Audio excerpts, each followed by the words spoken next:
Good afternoon.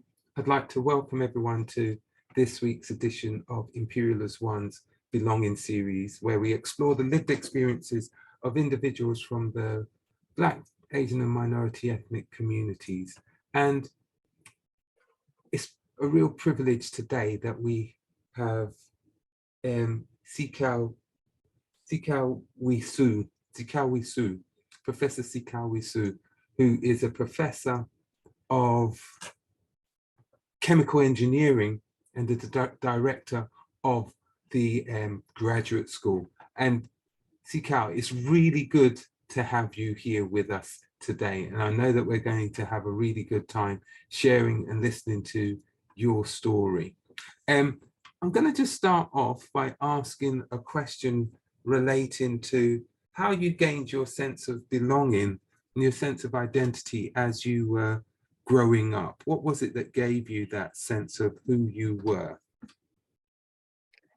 Thank you. Good afternoon, everybody. Thank you, Ben, for the invitation. It's great to have this opportunity here to share a bit of my story. So I was born in Dalian, a northeastern city in China. My mother was an accountant and my father was a civil servant. Neither of them went to university. So obviously the time that I grew up in China, it was very different from now. But I think I really enjoyed my school days. I had obviously had a lot of playtime in those days. There was so basically my primary school education, it wasn't as formal as nowadays. Mm-hmm. It was only when I started my secondary school when there was a standard education curriculum as a result of the reintroduction of the national university entrance exam in China. Mm-hmm. So that the sort of standard education sort of was implemented in the school system. I think I really enjoyed my schoolwork at the time, and I always thought that I would go to university. I will become. It wasn't clear whether I'm going to be, working in the academic or in industry, but I think at the time I was motivated enough to be a scientist or to be sort of a chief engineer who has advanced knowledge of the work, of some technologies. I thought that was really cool. Yeah. So what was it about the sciences? So your parents encouraged you. You said that your parents didn't go to university, but they actively encouraged you to go to university or to pursue education?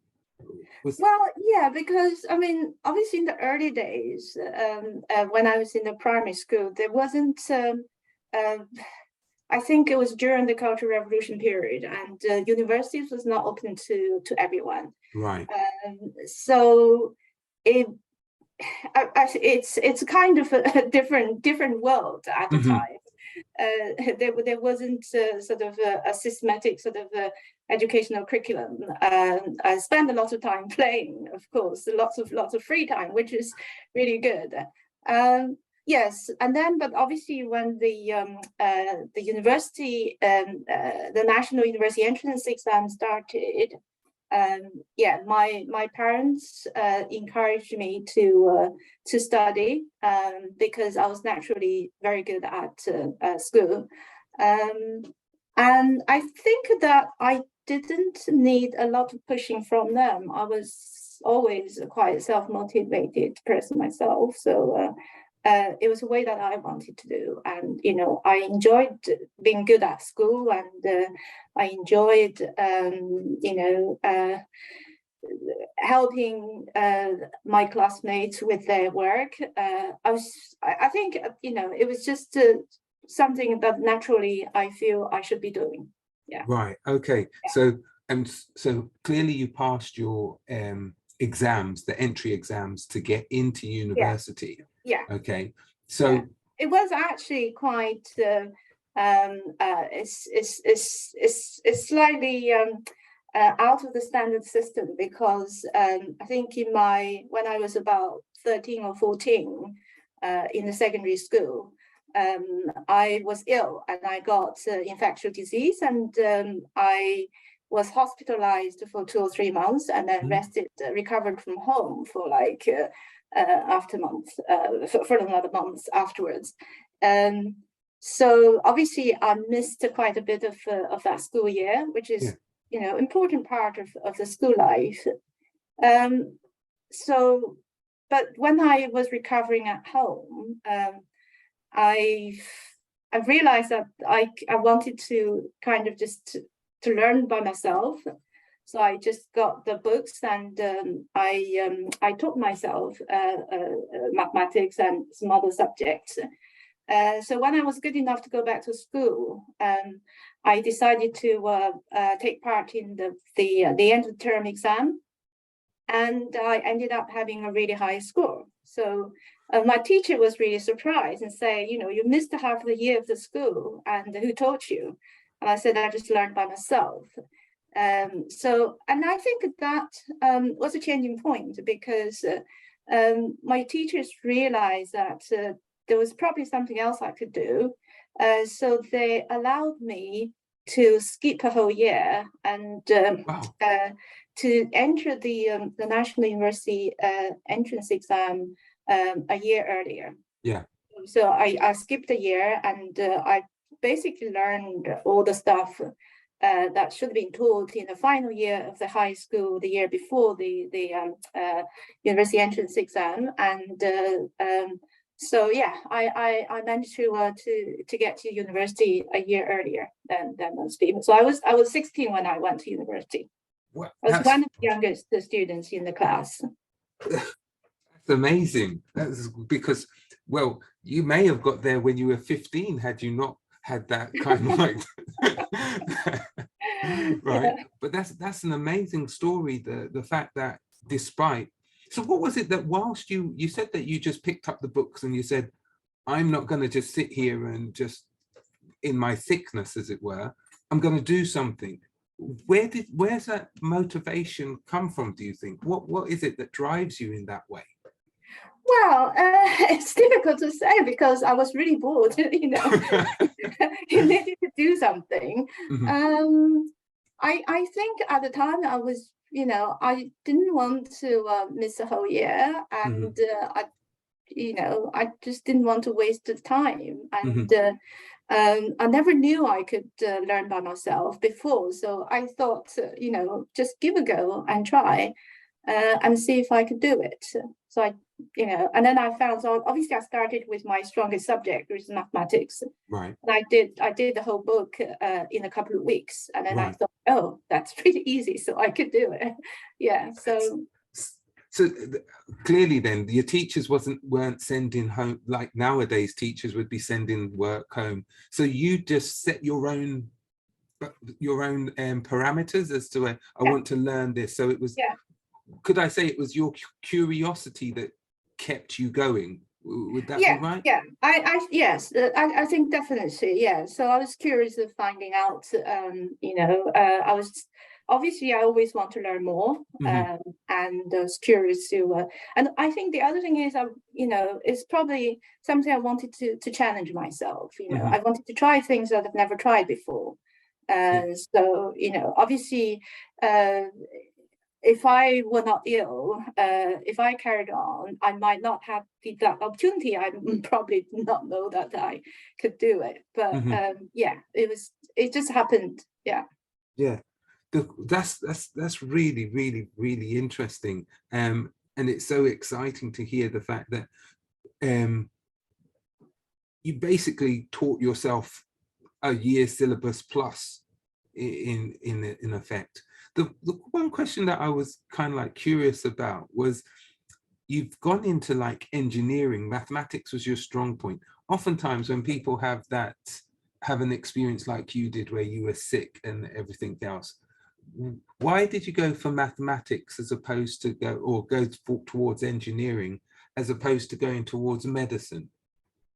Was there any? Yeah. That's interesting question. I don't think medicine ever crossed my mind at the time. Right. Okay. Yes, so I enjoyed, so obviously mathematics, I always found it very, very easy. I've never struggled with mathematics Mhm. throughout my, including the university Mhm. studies. I also enjoyed physics. Right. Yeah, so I think chemistry is probably my weakness. And I didn't have opportunity to study much of the biology because it was not part of the curriculum in the secondary school. Right.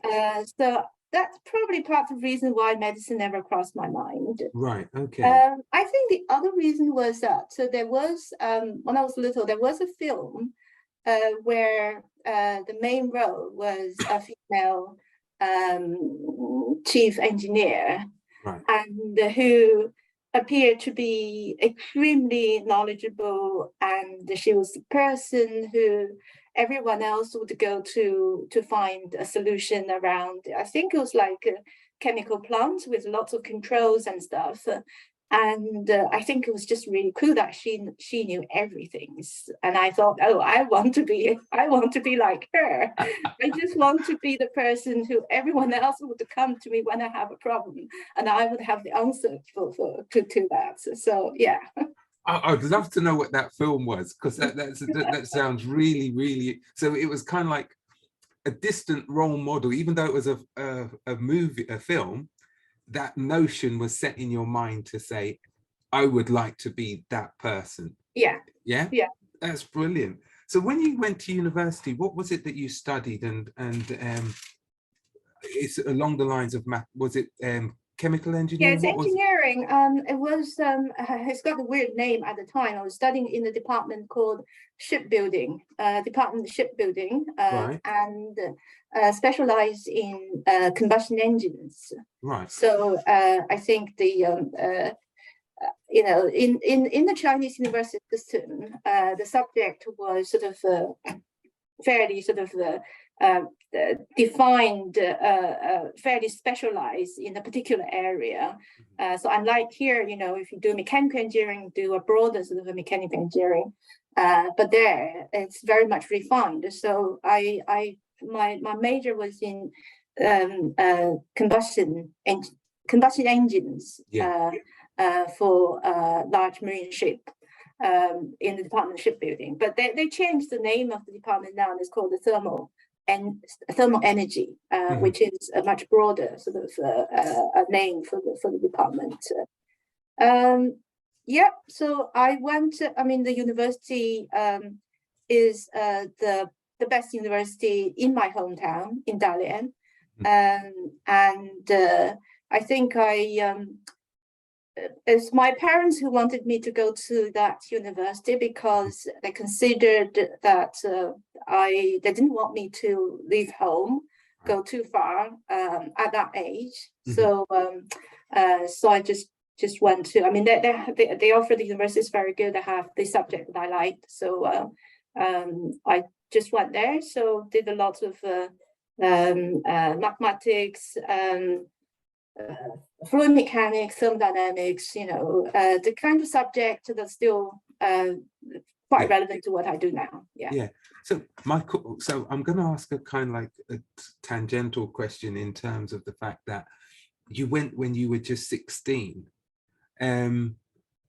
How did you feel? What was the environment like for you? Do you think people looked at you in any different ways? And from my ignorance, as a young woman, were there many other young women who were on the course with you at the time? Yeah. So my class had 30 students, and there were 5 girls. Yeah. And I think most of my classmates are around 18. So it wasn't, slightly younger than them, but that didn't make much difference. Yeah. Right. Okay. So, but it sounds like you enjoyed university. You enjoyed the challenge of the mathematics and the combustion engine, or the engine stuff which you were doing. when was it that you then decided to come to the UK? Because you would have still been relatively young after completing your degree. How long was your degree?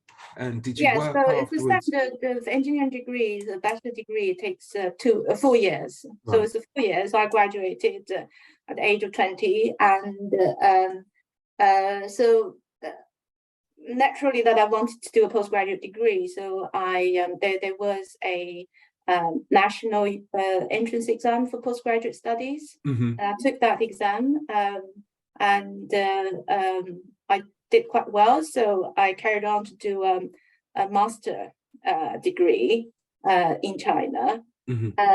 But then at the time, I had a boyfriend, and he got a scholarship offered by the British Council to study his postgraduate degrees in the UK. So he took up that scholarship. So he came to London and then started his PhD degree here when I was completing my master degree in China. Right. So, and then when I finished my master degrees, we got married, and I came to London as a dependent. So that was the story. Okay. So Yeah. you came to London for love, but it was a love that came from Yeah. China. Yeah. Yeah, Okay. yeah. But I think the good thing is, I wasn't under any pressure when I first came to London, because I came as a dependent, and I didn't have to work. I didn't have to study, of course. So I had a bit of free time, just trying to enjoy a different world, and trying to explore the London as a city, and trying to learn the new culture, learn language, and basically just had fun. So yeah, I really enjoyed that, first a few months when I arrived in London, before I started just to start thinking about what I would do with myself. Yeah. As a next step. Yeah. So that's really interesting, because I'm just thinking, based on what you've said, when you were kind of like younger and you had the illness and everything, you were thinking, I don't want to be bored. And then you come here and now you're kind of like got your degrees and everything, and what was it that prevented you from feeling bored and feeling that you wanted more? Was it, can you explain that to us? What was it that kept you going? Because you didn't really have... It's difficult to explain. Okay. I really don't know. I mean, I was interested in doing a lot of things. When I obviously in the early school days, when there were not a lot of coursework to keep me occupied, and I was very busy with playing, trying to learn all of other things. So I guess it's, you had to do something, and I just found that interesting. Yeah. Doing a bit of self-study, I just found it interesting at the time. Yeah. So when you were here in London, and or when you were in the UK, there must have come a time when you thought to yourself, I want to get back into studies, and your husband was completing his PhD, and you're thinking, well, I should be able to, well, were you thinking, well, I can do that as well? I want to continue. Yeah. So how did you get into then get your PhD? What was the process? Yeah. So I started going to the same university that he was doing his PhD in London, and I just looked around and stayed in the computer room. Sometimes in those days, you have your large computer room, and then so yes, I started to think about maybe I should continue to do a PhD, and so I was introduced to some of the academics in the department, and so I spoke to like 2 or 3 professors working in fluid mechanics and heat transfer, and told them about my research experience during my master's program, and And so one of the professors was interested in my previous experience, and he was about to start a new sort of research area, applying Mhm. fluid mechanics to biomedical problems. And there were not many people working in that area. It was a fairly new emerging area at the time. And so he wanted me to do a literature review and then trying to help develop a proposal for that study. So I spent 3 or 4 months working on that with him. Mhm. And then eventually I helped develop a proposal which got submitted to the British Heart Foundation at the time. And it got funded, amazingly, it got funded. And then it provided my supported my PhD. So it provided the tuition fees and a stipend for my PhD. So Yeah. I just carried on. Yeah. So Working on the same project. Yeah. so essentially, how did you get in contact with this professor though? What was there any? Oh, it was just my husband spoke to his supervisor at the Yeah. time and said that I was academically very good and I was interested in doing a PhD, and asked him to put me in touch with people in the department or in the faculty who work in this area, because there are quite a lot of professors, lecturers working in fluid mechanics and heat transfer at the time. So so he helped setting up the link, and I just followed that one by one. Yeah. Oh, so brilliant. So your husband kind of like helped to at least get the introductions, but you still had to do a lot of work in terms of writing the proposals, doing all of the background research in order to be able to get yourself effectively. You helped to write the proposal to get you funding to do your PhD. Yeah. Fantastic. That must have been quite a proud feeling when you heard. Oh yeah, definitely. So I think when I started my PhD, I was feeling very confident because I felt that I earned that project because I was involved in doing some pilot studies and involved in the proposal development. But of course, my supervisor gave a lot of support from from the technical point of view, but I just felt it's something I feel very confident about doing. So yeah. So it also sounds to me as though you always had this inner sense of belief that I can do this. There wasn't anything that kind of like stopped you from thinking I can do this. Yeah. So tell me, when you finished your PhD, what was the plans? What were you planning to stay? Were you planning to go back? What was the whole idea, and how did it transpire? Yeah, interesting. So obviously I completed my PhD fairly smoothly, and at the PhD advisor, my external examiner, and he was a professor at Imperial. So, but I didn't study my PhD at Imperial. I studied at City University, and the external examiner told my supervisor that I think he spoke in front of me as well, and he said, "Oh, that was a brilliant work, and I think you will become a professor one day." I think that stuck in my mind. That's praise indeed at a PhD. Well done.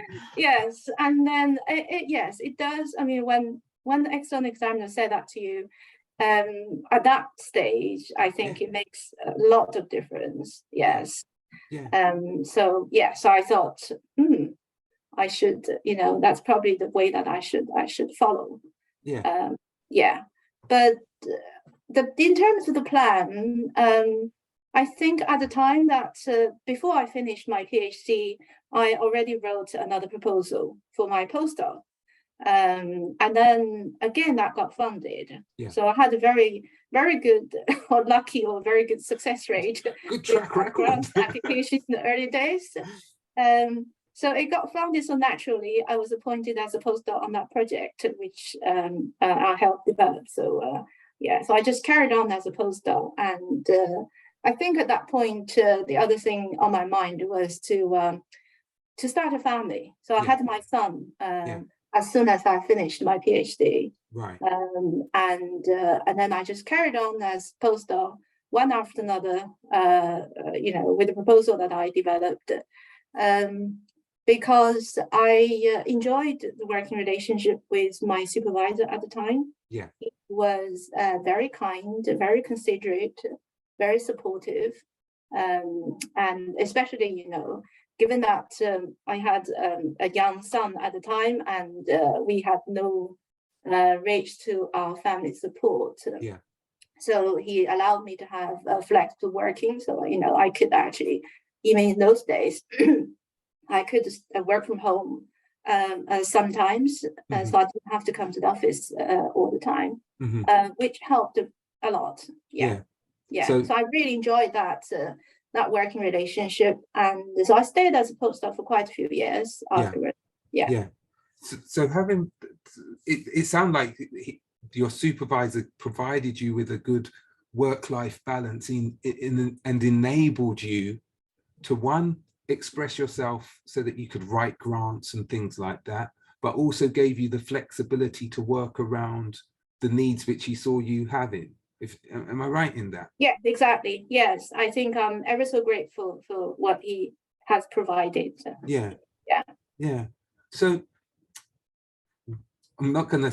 What made you decide to move on? What was the next step? Where did you want to go, having done your postdocs?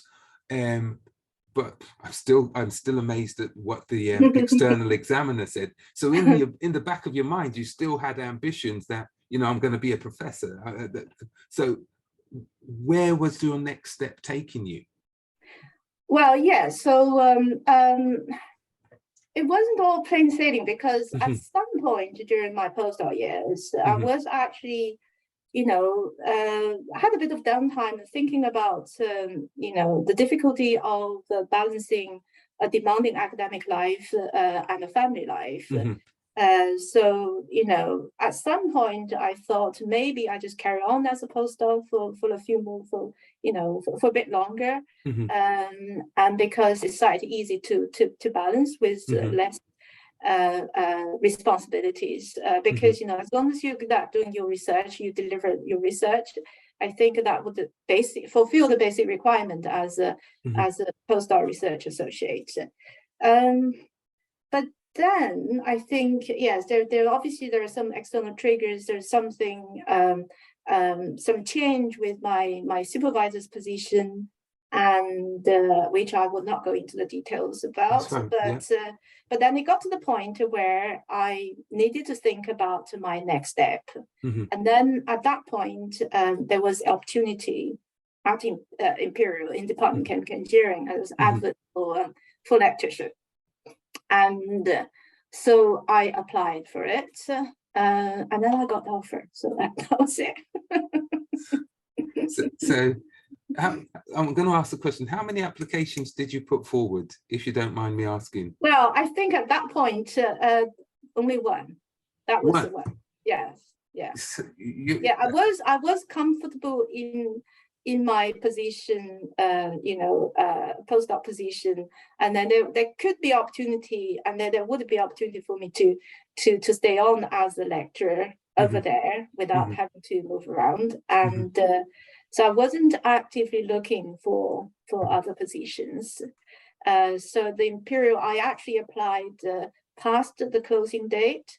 But again, I think I've been very lucky that I met some very, very kind and very supportive people. So the head of the department at the time, I sent an email to say that my application was late, but he assured me that they would still consider it. So it got considered, and then I was invited for interview, and then they offered me the job the day after the interview. So that was it.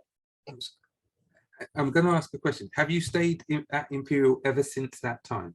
That you? Yeah. So it's been, I started as a lecturer in Imperial in April 1998. So it's been 24 plus years now. Fantastic. So you've seen, it is a long time. It is a long time. So you've seen a number of changes throughout that time. I'm not going to go into all of the changes, but you will have seen.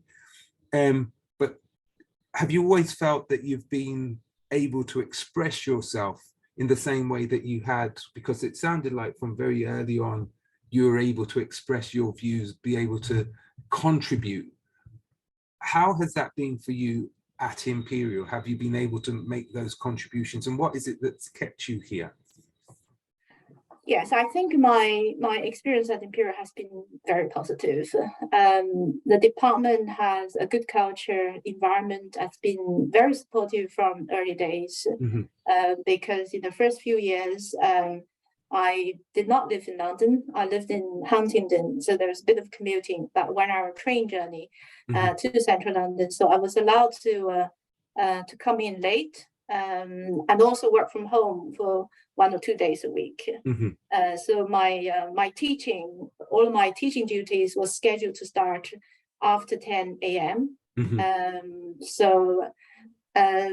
And I think the whole sort of environment has been extremely supportive, and I felt I was taken seriously and treated fairly.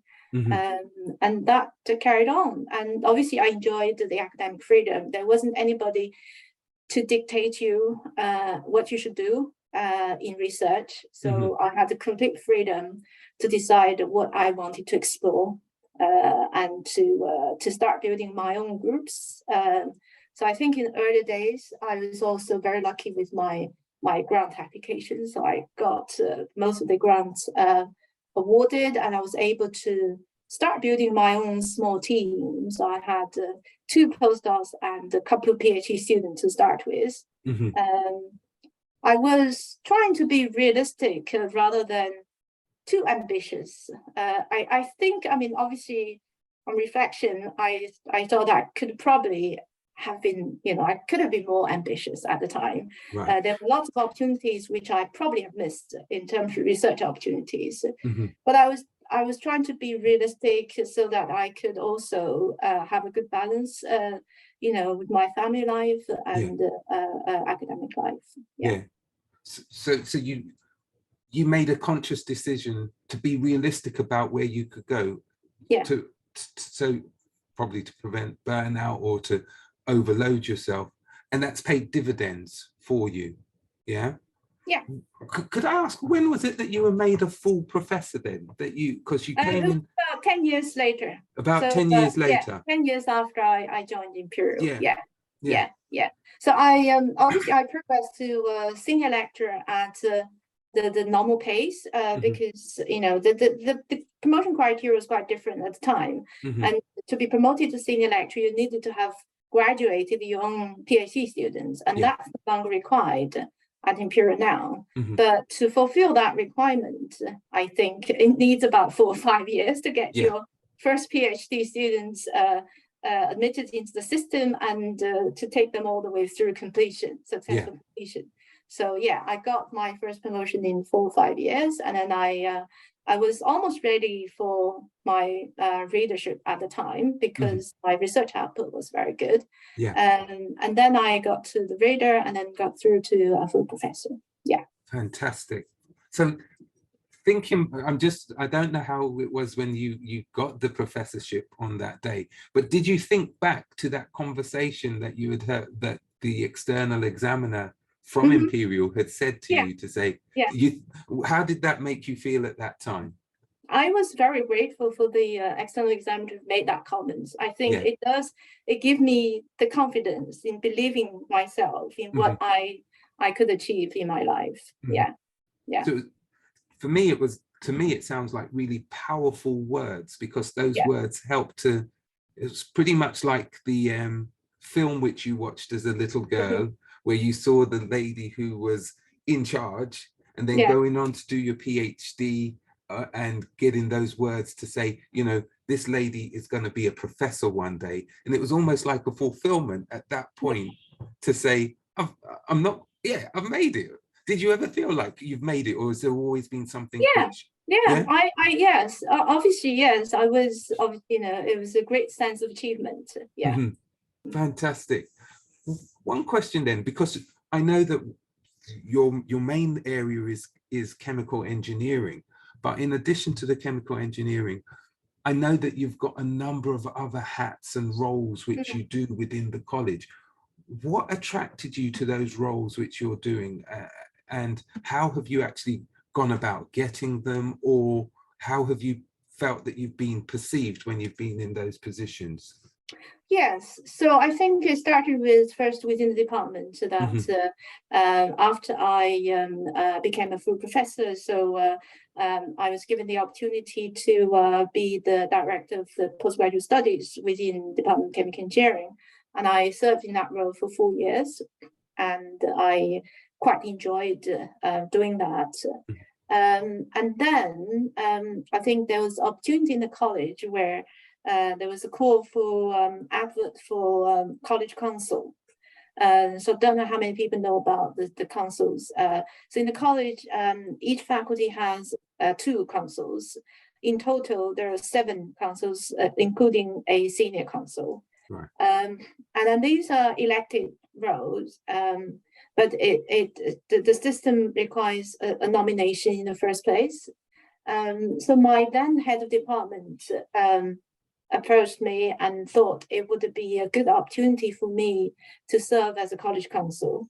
I think one of the reasons he said is not only because he felt I would do a good job in that role, but he also said that there is a need for a wider representation within the councils. And I think even up until now, I have been the only BAME counsel within the college. Right. Yeah. Right. I served in that role for 3 years. So I went for it. Obviously, it's a very challenging, demanding role. So I had to kind of, really think hard whether I would be up for that role and whether, I'd be good enough to do it. So yes, I think after all considerations, I decided to take on the challenge. So I got nominated and I got elected into that role. I served for 3 years between 2016 and 2019. In 2019, I was actually going, I had approved a sabbatical leave to establish some new international collaborations that I had planned for. But then there was a new opportunity. The college was recruiting for a new director of graduate school. And I thought, well, that is area I really wanted to contribute to. Yeah. And this area that I feel really, really passionate about. I've always been very passionate about postgraduate education. And as a supervisor, I really enjoyed, being a good PhD supervisor, and I also won a prize, President's Award for excellence in research supervision. I thought that I had a lot of experience and I could contribute to that role. It would be really good for me. So I went for that. I got appointed. So that's my second major administrative role in the college. It sounds to me that you like a challenge. You'd like to keep challenging yourself. You're not necessarily satisfied with staying in a comfort zone. That you not that you want to be too far out of your comfort zone, but you do like to see something and challenge yourself to see what you can do and how you would perform in that particular role. Am I right in that? Yeah. I do that. I consider I do that at appropriate time because I don't want to be unrealistic. I don't want to overstretch myself. I want it to be realistic, and also I want to reach something that is obviously beyond my comfort zone, but it's something that I think I can achieve. Yeah. So there's always an element of realism. I'm not going to push myself too hard, but I am going to still push myself to make sure that I'm able to achieve. Yeah. Your story is fascinating. I'm just going to ask, I'm just wary of the time, okay? I'm going to ask my final question, I think. My final question. And that question is, thinking back to the time when you were a little girl, okay, what would be the wow factor, do you think, that if that little girl was to see you now, what do you think the wow factor would have been about where you are now? Ooh. I don't know where to start with that question. Well, the reason why I asked that was just in terms of the fact that thinking about when you were ill and thinking to yourself, well, I've got to achieve, I'm going to achieve, but to see where you've got to now, what do you think they would have said? Would they have looked on in the same way as you had looked at that, the person in the film, the lady in the film, and think, yes, I've done that, I'm there? Yes, I mean, I don't know. For me, I always feel, it's a natural path. That's Okay. I don't know. I mean, I just feel, being where I am is quite natural. Yeah. Yeah. So I didn't feel anything particularly extraordinary.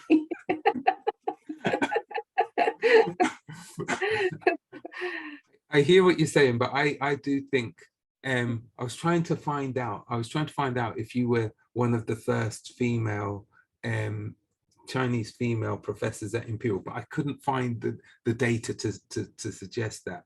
But No. I think what you've done and the things that you have achieved in your life and the roles which you've done, they are a wow factor for many people who would be looking on.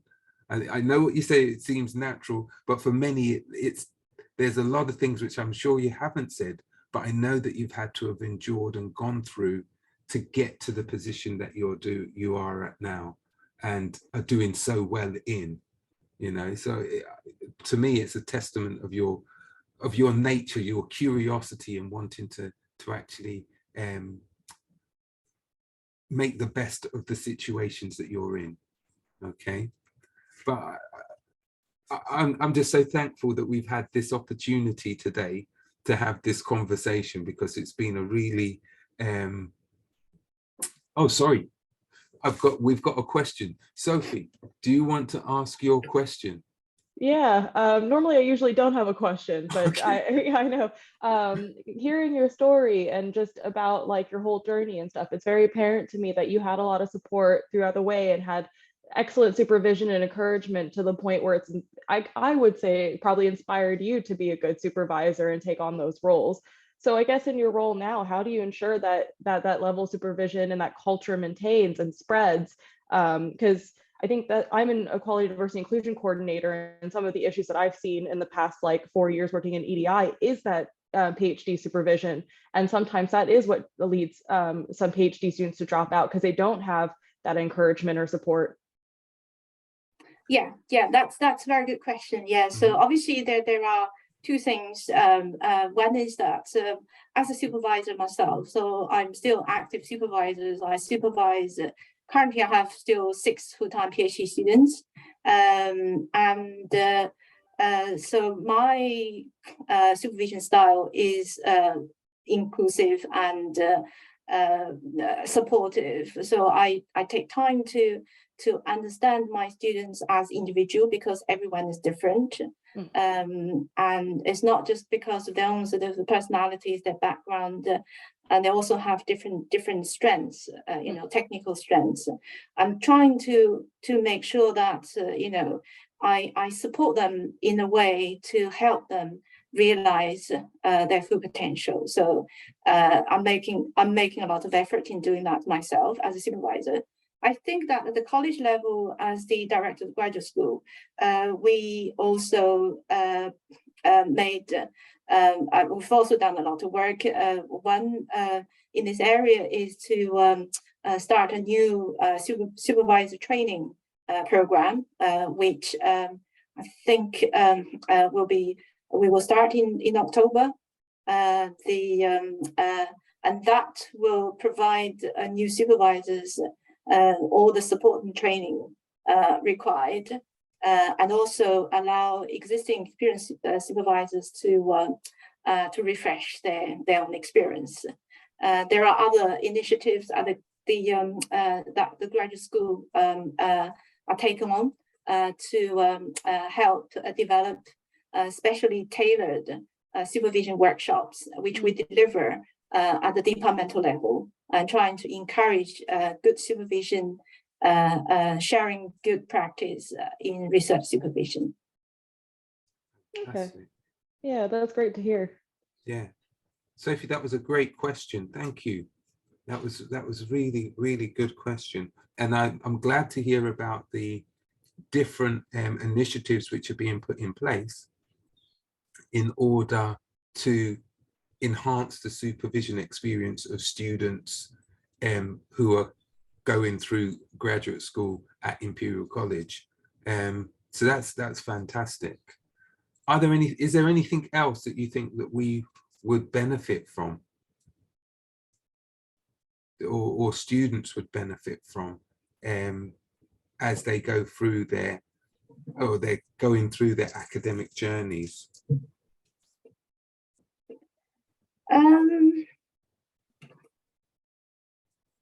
I can't think of anything at the moment. No, that's fine. That's fine. That's fine. Then with that, we're going to close off, and I'm going to just say a really big thank you for sharing your story, sharing your perspective and how you've got to where you are. It's been a real pleasure having you with us this afternoon, and I'm sure we're going to see you again, and we're going to have some more in-depth conversations about the academic journeys which we're all embarking on, or which we're embarking on.